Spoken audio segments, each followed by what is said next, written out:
Assalamualaikum, selamat siang, salam rahayu. Ini saya ada lanjutan dari video kemarin dari Gus Nurul Arifin. Kalau ini bisa dibilang, waduh, ini kritikannya, tegurannya sangat pedas kepada orang yang membelokkan sejarah, orang yang suka membuat makam palsu, walau itu temennya gitu loh. Lalu wali yang katanya ini majdub, padahal gila. Lalu juga tentang Kiai Imaduddin. Pokoknya di dalam video ini bisa dibilang teguran yang agak anjelekit. Pedas memang pedas, tapi yang beliau katakan benar gitu loh. Wong udah jelas kok yang dikaji Kiai Imad itu ilmu, soal ilmu. Dan bisa dibilang apa ya, uraian dari Gus Nurul ini menyadarkan banyak orang. Kita tuh orang Nusantara, kita harus paham soal Nusantara. Kalau punya jiwa, kok malah membela orang-orang imigran, turunan imigran, lalu mengesampingkan soal nasib, keadaan, sejarah Nusantara ini. Berarti itu orang-orang yang tidak memiliki rasa soal negara ini. Dia tidak apa ya, tidak ngohiman gitu. Negara ini kan wajib dijaga, sejarahnya, perpolitikannya, ekonominya, keamanannya. Apalagi soal hal-hal yang berbau keagamaan, ya harus dijaga gitu loh. Bayangin saja jika negeri ini, jika tidak ada tes nasab, 100 tahun lagi mungkin anak kalian, anak cucu kalian tuh nggak paham, bahkan tahunya apa yang disembah itu orang-orang turunan imigran, mereka yang buat sejarah di sini, mereka yang punya sejarah besar di sini, padahal kan nggak punya gitu loh. Mereka itu pendatang, dalam sejarah kan banyak, itu nggak terbantahkan soal itu. Mereka datangnya kapan tuh ada di sejarah. Mereka dulu tuh orang mana tuh ada di sejarah. Apalagi saat mereka berseteru itu dengan Al-Irsyad dulu. Saat Indonesia itu butuh uluran tangan sebenarnya, butuh bantuan, dorongan untuk berjuang, mereka tuh ribut sendiri gitu loh. Mereka menghabiskan uang banyak. Padahal orang Indonesia ini berjuang melawan Belanda, jangan mereka tuh sibuk sendiri bersaing antara Al-Irsyad dengan Robitoh. Saat itu loh, bayangin saja sampai segitunya ya, karena mereka apa? Mereka bukan asli orang Indonesia aslinya orang dari sana. Makanya rasa memiliki itu kurang. Makanya jangan heran saat ada acara selawatan, ada lagu Indonesia Raya yang ketawa-ketawa kan, cengas-cengenges. Mungkin mereka nggak hafal lagu Indonesia Raya. Kalau mereka tuh mempunyai rasa eman menjaga negara ini, nggak ada itu mereka itu segampang itu mengobarkan peperangan, lalu memprovokasi orang mengeluarkan parang, senjata. Coba orang berkata semacam itu, dia tuh kepentingannya untuk apa? Padahal dia sendiri juga nggak, saya yakin nggak berani tuh beraksi seperti itu. Yang dikorbankan siapa? Mereka, saudara mereka. Ya tidak kan, yang dikorbankan orang Indonesia sendiri ujung-ujungnya nanti. Makanya apa yang mereka teriakkan tuh jangan dipedulikan. Ya kalau misalkan saya jadi presiden, ya saya jemput aja mereka gitu loh. Udah, kamu sini masuk nih di penjara nih, udah di sini saja ceramah di penjara. Kalau saya jadi presiden gitu loh, apa yang mereka katakan, yang mereka lakukan itu seperti tidak punya rasa iman gitu loh. Wah, ini negara saya ini, kalau sampai perang, kalau sampai hal-hal semacam itu terjadi, ya karena mereka itu bisa kemana-mana, mereka bisa kembali ke asal leluhurnya, makanya mereka bisa berkata seenaknya gitu. Lah kalau orang kita mau kemana? Anda mau kemana? Anda tuh warga negara asli orang Indonesia, keturunan orang Indonesia, mau pindah kemana? Mau ke Arab Saudi gitu, saya turunan Arab Saudi gitu biar diterima? Ya enggak lah, potongan-potongan kita kok ngaku turunan Arab Saudi, wajah aja beda, kulit aja beda, postur aja beda, mengaku orang Yaman apalagi, ya enggak bisa lah. Mau jelas kita tuh orang Nusantara, bukan orang Yaman. Orang Malaysia, ya jelas ketahuan juga. Makanya kalau muncul provokasi dari mereka, lihat aja dengan mata satu atau mata dua sambil merem gitu, sambil senyum-senyum saja gitu loh. Jangan mau kita semua tuh jadi korban orang-orang Indonesia, sedangkan mereka leha-leha. Jadi mereka misalkan pindah negara juga mereka mudah. Misalkan pindah dan jadi warga Yaman, pasti diterima gitu loh. Apalagi misalkan bawa uang banyak, diterima lah gitu loh. Lah kalau kita mau pindah jadi warga negara mana? Ini dia videonya dari Gus Nuril Arifin. Ini sambungan yang beberapa jam yang lalu. Ini bisa dibilang waduh pedas. Tapi apa yang dia katakan kalau pakai logika emang benar gitu loh.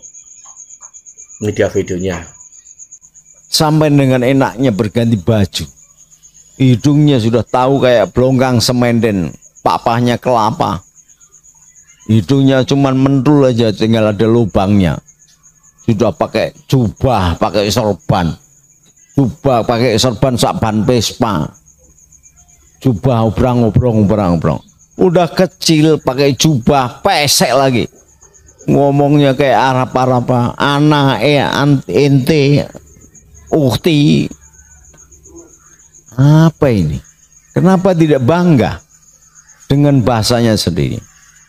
Sebelum Isa Al-Masih lahir, raja-raja Nusantara ini yang mengerti kelahiran Isa Al-Masih karena menguasai ilmu perbintangan, maka dia berjalan dari Nusantara ini menembus lautan, menembus benua sampai menjemput Isa Al-Masih lahir.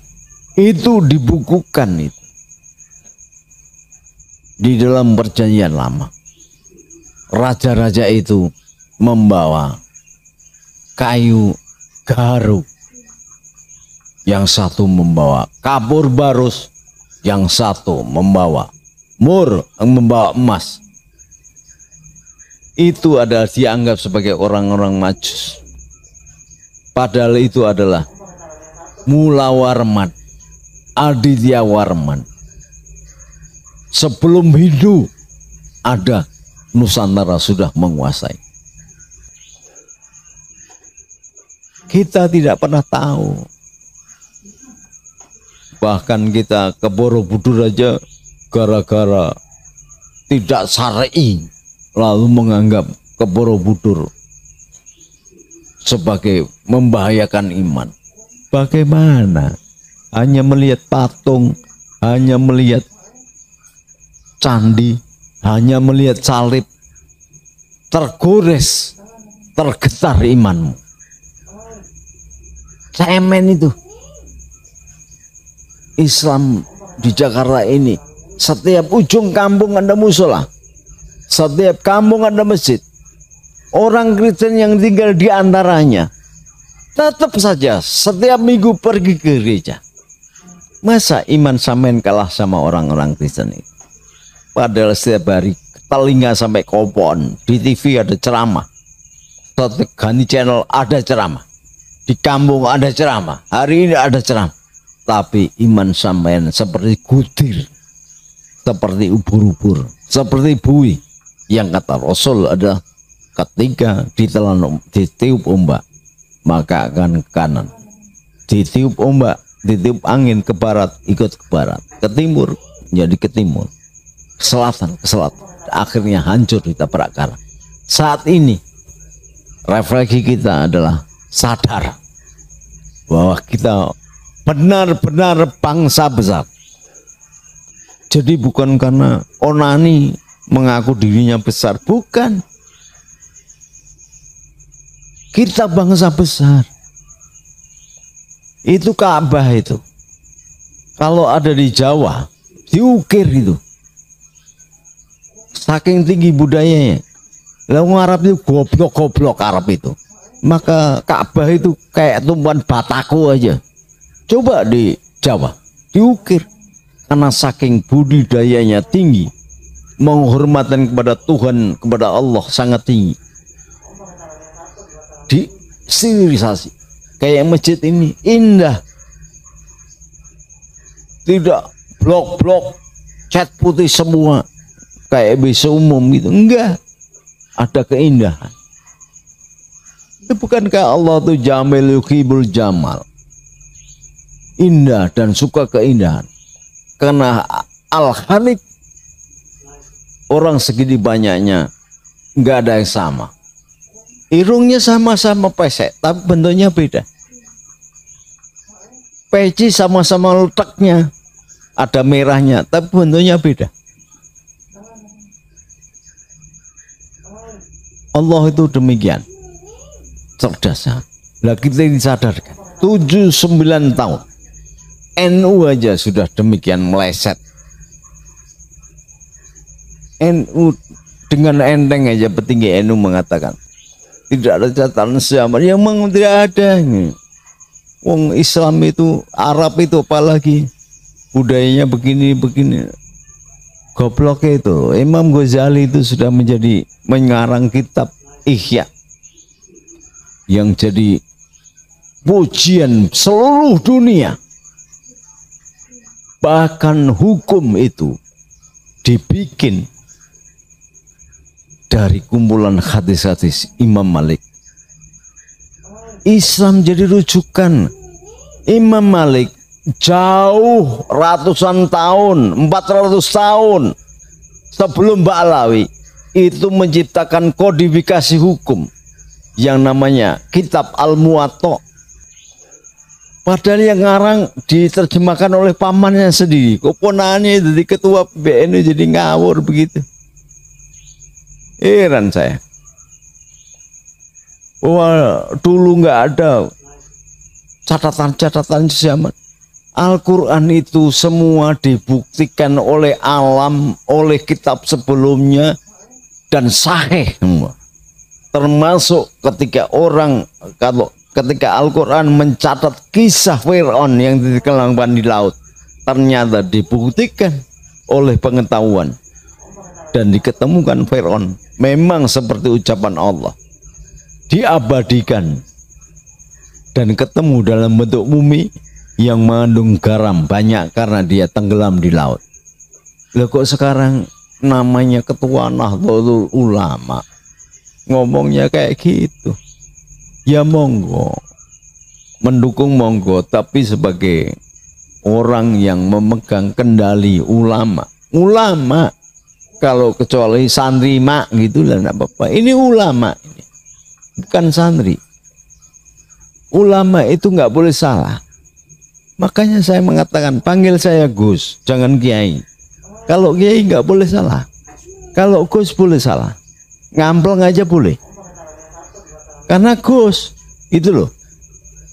Kalau Kiai nggak boleh. Kalau Kiai itu padanan ulama. Kalau Gus itu padanannya santri. Ada kelebihan sedikit karena dia anaknya Kiai, maka dia panggil Gus. Kemudian kalau dikaitkan dengan ke atas disafsirkan sebagai Syarif atau Said, maka di kerajaan dipanggil Raden Bagus, yang di pesantren Gus. Itu jadi bukan Habib Cetro ini. Tetapi meskipun Ba'alawi tidak mengkait dengan nasab Rasulullah, sudahlah, maafkan aja. Memang Arab itu begitu, ngomong 20 benar 1 sudah alhamdulillah. Nah kita harus tahu itu. Sama dengan sampean tahu tembelek lencong kemudian kamu injak-injak tembelek. Lah udah tahu tembelek lencong, ya jangan dekati. Udah tahu dia ada kotoran anjing, malah diinjek-injek. Tayasu. Goblok tuh kamu. Jangan didekati. Sudah taya anjing. Loh namanya Arab itu ngomong 20 bener 1 alhamdulillah.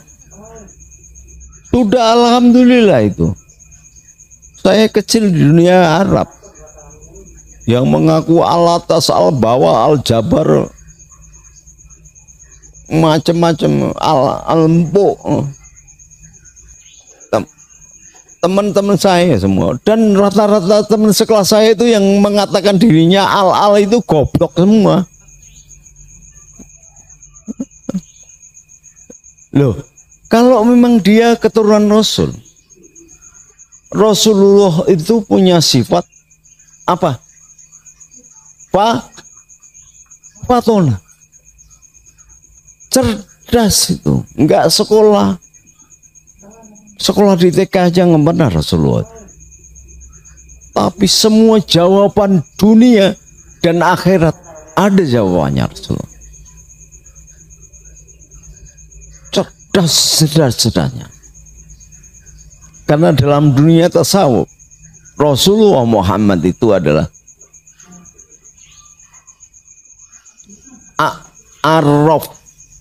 Arab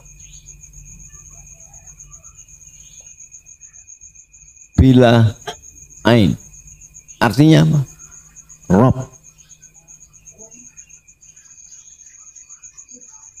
Rasulullah itu Ahmad bila mim, artinya apa? Ahad. Makanya kalau jadi anggota Toreko itu jangan hura-hura kayak Toreko kayak organisasi biasa. Toreko itu diperbanyak zikirnya, diperbanyak berbuat baiknya, tidak diperbanyak nulis WA-nya. Untuk tua gitu debat ning WA ini malu-maluin sampean. Ya, ini kesadaran refleksi. Udah 79 tahun merdeka kita. Apa yang kamu lakukan? Nanti ditanya oleh Allah bahwa kemerdekaan kita itu oleh Allah, oleh ulama-ulama dituliskan sebagai rasa syukur atas berkat rahmat Allah. Cetol itu atas berkat rahmat Allah, didorong oleh keinginan yang luhur mengantarkan bangsa Indonesia ke depan pintu gerbang kemerdekaannya. Kita ini termasuk bangsa munafik atau enggak? Kalau kalimat preambul pembukaan Undang-Undang 45 begitu, artinya kita harus menjaga, kita harus menjadi patriot-patriot. Kita harus imbang rasa dan berterima kasih kepada pahlawan-pahlawan kita. Salahuddin Al-Ayyubi yang memenangkan Islam, tetapi karena dia tidak punya negara, bangsanya Kurdi, suku Kurdi, Salahuddin Al-Ayyubi hidupnya disinggang-singgang, dibuang-buang di negara. Suku Kurdi itu menempel di negara Mesir, diusir, Arab diusir, Yaman diusir, Irak diusir, Iran diusir, Qatar diusir, Kuwait diusir. Padahal dia yang mengangkat derajat harkat martabat bangsa Arab, khususnya Islam. Kenapa Islam ini nggak pernah rukun? Kenapa tidak pernah merasa memiliki berkah? Karena dia tidak pandai menghormati pahlawan. Salahuddin Al-Ayyubi. Al-Fatihah.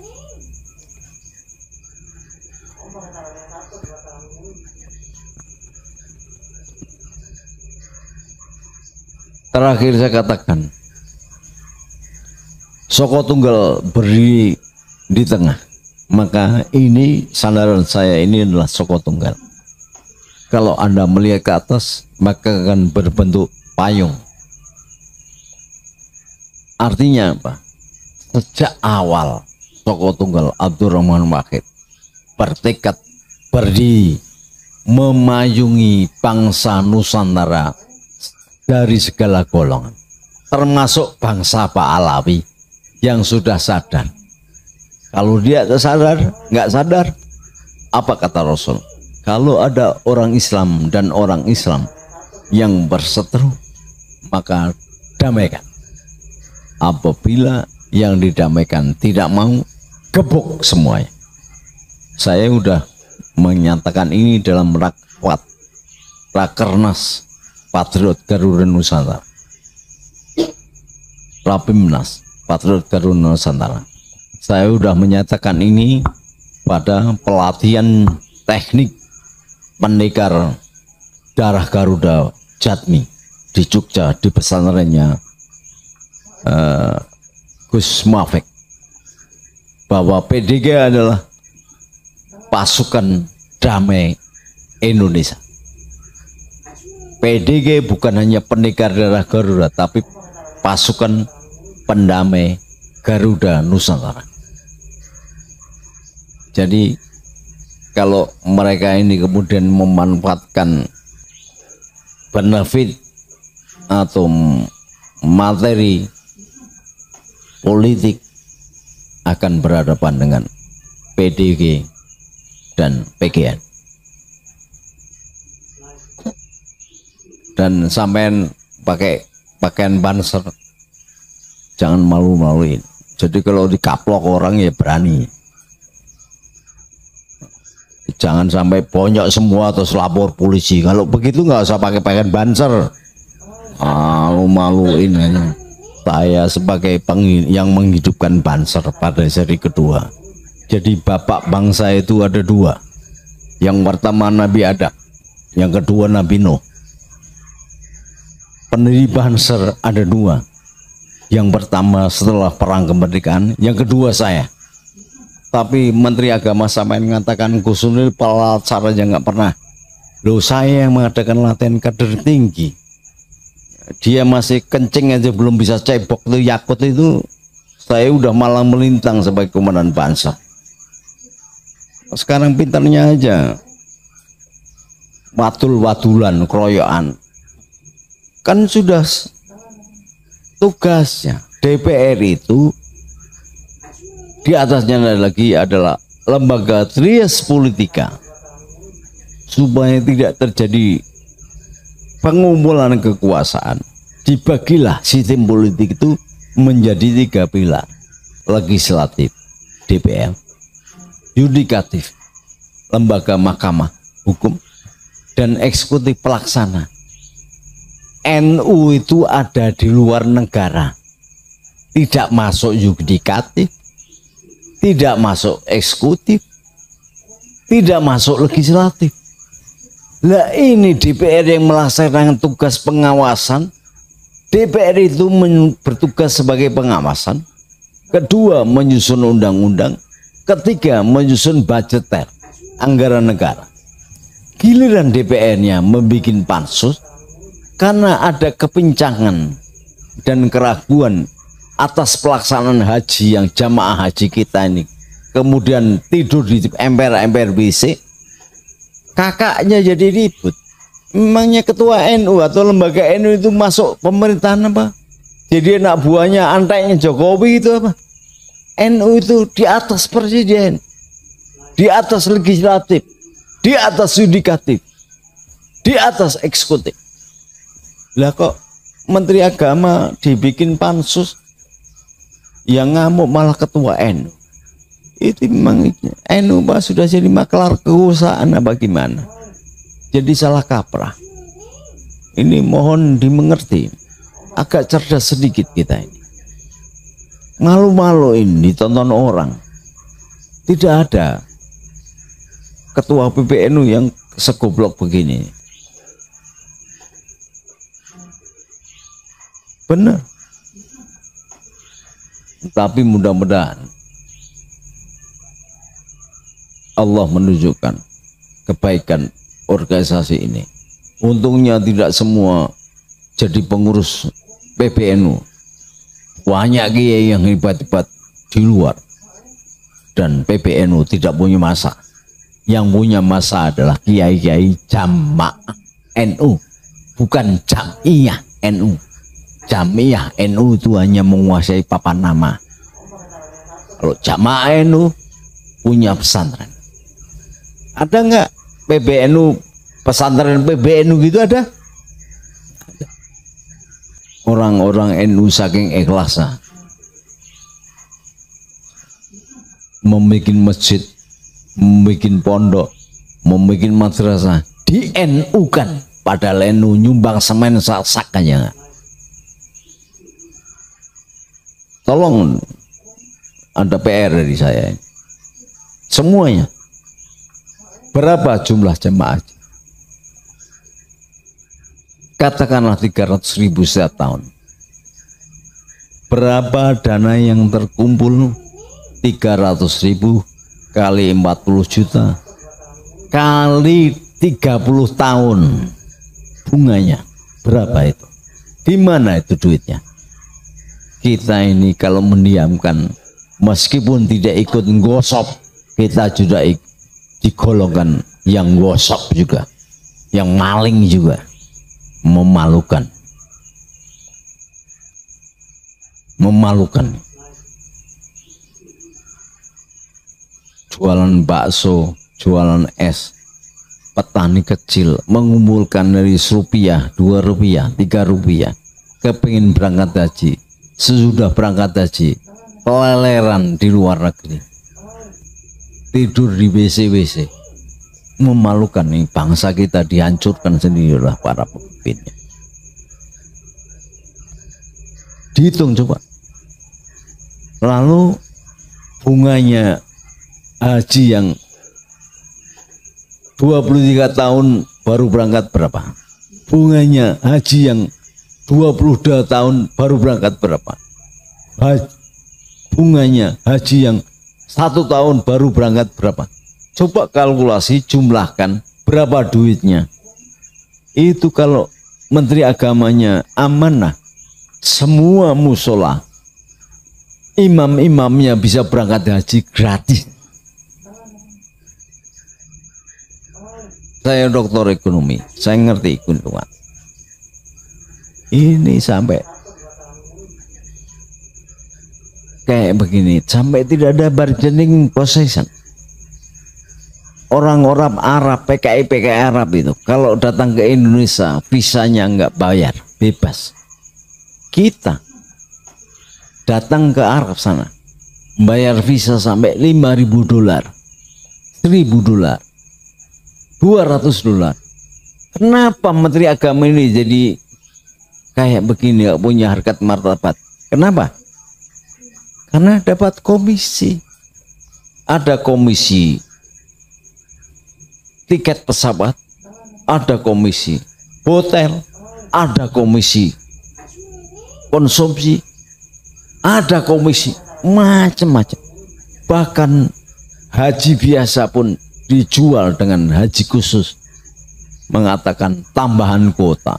Ini betul-betul, makanya saya setuju dengan Gus Dur.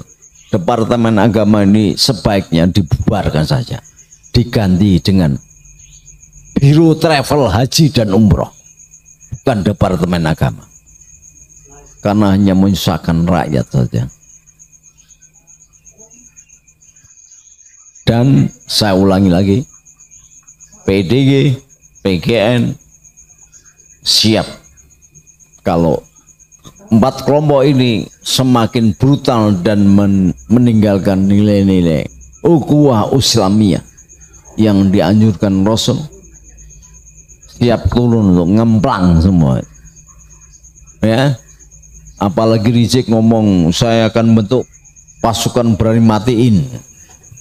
Udah perutnya sak galon gitu, pasukan datang ke sini. Saya meskipun sakit gini nggak akan kalah itu tarung sama Rizik. Cangkemnya aja Pak Alawi itu. Mana ada Arab ini yang ikut berjuang perang kemerdekaan? Ada nggak? Ada apa enggak? Loh kok sekarang mulutnya kayak comberan gitu. Ini harus sudah berani. Berani enggak? Berani. Nah, iya, Gus Imat yang namanya Ki Sarep aja cuman yang tebal kumisnya aja, orangnya kecil berani kok dia. Lah kalian gede-gede kayak gini, tak sembelih kambing 2 aja bisa. Cuman beraninya sama masakan gulai kan, malu-maluin. Kita kembali sebagai jati diri pewaris bangsa Indonesia, pewaris Nusantara, pewaris kerajaan-kerajaan besar yang ada di bumi Nusantara, pewaris para wali keturunan Nabi yang asli, sudah sah tes DNA, tidak cuman klaim-klaiman aja. Arab-Arab itu di depan Ka'bah aja berani nipu, apalagi di Indonesia.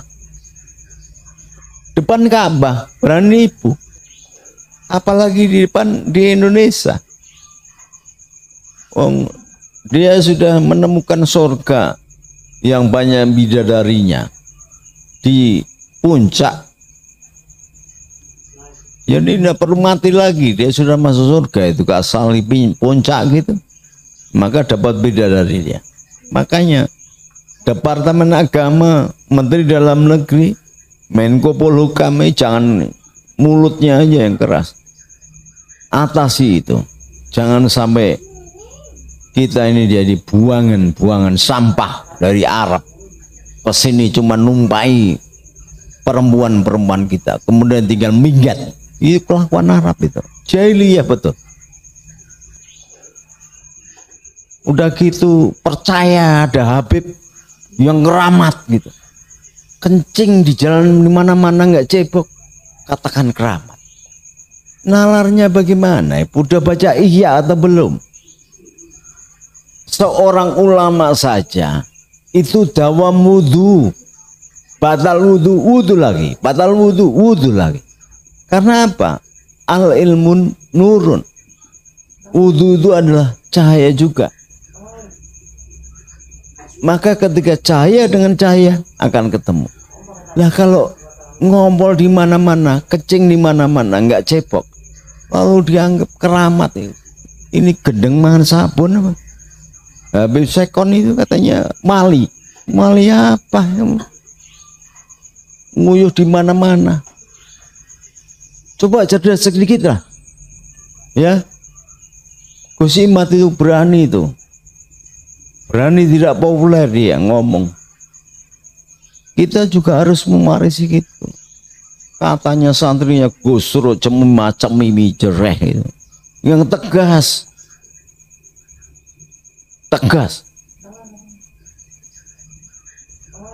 Assalamualaikum warahmatullahi wabarakatuh.